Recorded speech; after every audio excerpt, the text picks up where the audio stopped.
Hello, welcome to my channel. Just in case if you're new here, my name is Clay and I do makeup here. If that's something that you're interested in, feel free to subscribe and also turn on my bell post notifications. In today's video, I'm going to show you how I came from looking like this unto looking like this. Make sure to stay tuned after the intro.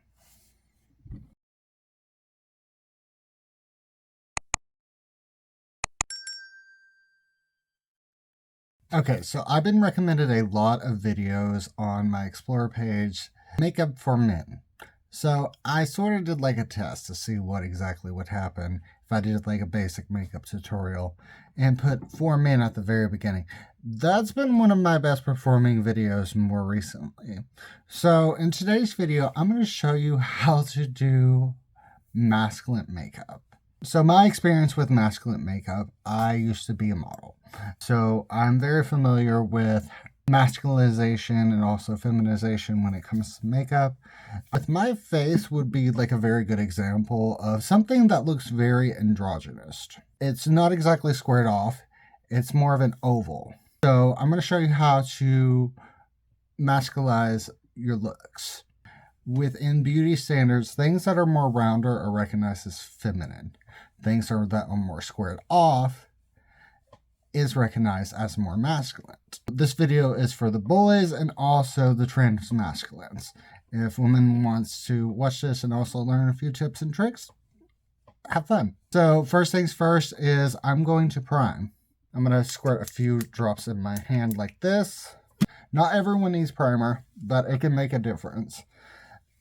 I have very dry skin, so I use a primer to prevent makeup from getting stuck in my pores. So my idea of like true masculine makeup is like making sure it's untraceable. And I'm going to show you some of the tips and tricks that I learned over the years. Originally, back in the day when I was modeling, we just done spot concealing. Now that cameras are more HD, notice everything.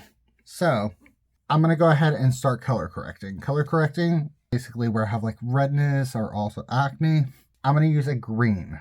So a green is the opposite of red, and it actually color corrects and cancels out red. All you have to do is just blend it out. See? So I'm just going to go ahead and spot conceal some of these zits real quick. And if you're really good at color correcting, you probably would not even need foundation. This would probably be all you need, but I'm not the best at it. So if you want your makeup to look more untraceable, I strongly believe in underpainting. Underpainting is basically putting on your complexion products such as your contour or your bronzer or your blush, sometimes even highlight, underneath your foundation. So I'm going to take a contour stick and I'm going to focus on squaring off the forehead first. Basically, you're just going to make a box in the side of the forehead. And also another important thing is know your face shape and also know your bone structure. And I'm going to contour the nose a little bit. And I'm just going to draw like a straight line like that, downwards, to sort of create this angle. I want this cheekbones to be a little more sharper. And I'm going to contour underneath the lip to make it a little more prominent. I'm going to use stamping motions to sort of just blend out these harsh lines. I know this looks a little crazy right now, but like after when it's blended out, it will look good. And with that box of the hairline, I'm just going to go ahead and pull this backwards and blend out that lip. I'm going to take a little bit of blush. This blush might be a little too pigmented for some people, so I would just go with a more of a balm if you're a beginner. And I'm just going to put that on the high points of my cheekbones. And I'm going to take a sponge and stamp that where that needs to be in a C formation for cut. And I'm going to take a foundation brush and blend that out a little more. And if you would like me to, I can do a whole video on color correction and what colors are served for what. Whatever's left over on the side of the nose, I would take some setting spray and spray the face first before applying your foundation to add an extra layer of primer. And just tap that in. And now I'm going to first go in with concealer. This is the CoverGirl. It's like a medium coverage concealer. It ain't too heavy. So with men's foundation, to make make it look like you're not wearing foundation, I would go with a medium coverage concealer, and I would blend that out with your fingers. I almost went in with a brush out of habit. Go down the side of the nose like that. And also, to more define the contours of the nose, I would take a little bit down through the nose. My nose is crooked, and I would go straight down with your finger at first, then I would go in with a sponge over top. And while blending that out with a sponge, sort of take it through the forehead with whatever's left over. And I'm just going to try to keep this looking natural as possible, so I'm not going to put on any highlighter today.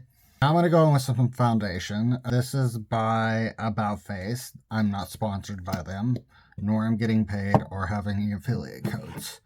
So this is like I believe it's a medium foundation. So I do like this because you do have a little more control about where you're placing your foundation, where you need more coverage. Even though I don't like the doe foot applicator, I do see it's beneficial for some people. So this does have a skin-like finish. So the best foundation that I've seen so far, which I can't even afford, I'm not going to tell you to go out and run out and buy it, is the Iconic London Skin Tint or BB Cream. It's $32. That looks like skin. It looks like absolute skin. So I'm just taking the sponge and just pouncing that to blend out the foundation. Okay, so that dried down real quick, so I'm going to spray some more setting spray over it. And I'm going to spray my sponge. And I'm just going to blend that out as best as I can so that it can look like skin. Raise up the hair, remember to do that, and get the hairline. I'm going to go in with a pressed setting powder. I'm just going to go in with this. It is a highlighter brush by Wet n Wild, and going with a little bit of that on the end of the brush. That's a little too much probably, but a way that you can go ahead and make it not so impactful is to push the product in the bristles and barely put any on the creases of the eyes. Because if you don't want it to look like you're not wearing makeup, then you need to set underneath the eyes. Because if that starts creasing, it's going to tell everyone you're wearing foundation. And also, I'm going to take a little bit of this, sort of take it on the nose. And since I have wrinkles, because I'm in my 30s, I'm going to put a little bit on my forehead. And where I'm also in my 30s, I am having collagen decreasing right here in my smile line. So I'm just going to go ahead and put a little bit of powder right there so that when I do end up smiling, it won't crease. A little bit around the nose. Now we're going to go ahead and work on the eyes. Normally I would suggest for you to put on eye primer if you're wanting your shadows to look more impactful, but we're trying to keep this traceless. So I would just go ahead and just get a brush and get like an eyeshadow or also your bronzer or your contour and just apply that with a brush on the eyes. Also, if you're wanting to make it like a natural eye, understand your skin tone and also what's the socket of your eyes look like. Mine looks pretty red. I don't want mine to be red. I want it to look like more like skin. So I'm going to go ahead and take this beige and also this talc white, mix them together, and go through the crease. Apply that all over the lid. Keep blending. If you think that you blended enough, blend for 30 more seconds. Don't forget underneath the eyes because, like, I don't know. It just looks better.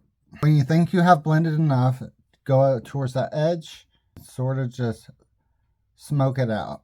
The eyes are completed. I'm going to go ahead and work on the brows. And what I would suggest is just doing a brow gel to keep it simple. And what I would do is take the excess product off of it on the side of the container where it can go back in, because I would suggest a tinted brow gel to fill in any gaps in the brows. This is going to make it go on a little more seamless. It's a hair.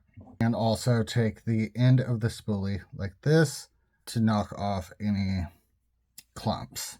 And what I do if I was working on a client or myself, which I don't work on clients, I would just shape the brows in a straight line. Let me show you what I mean. So basically we want this brow to not be curved. We want it to be lifted at the tail ends.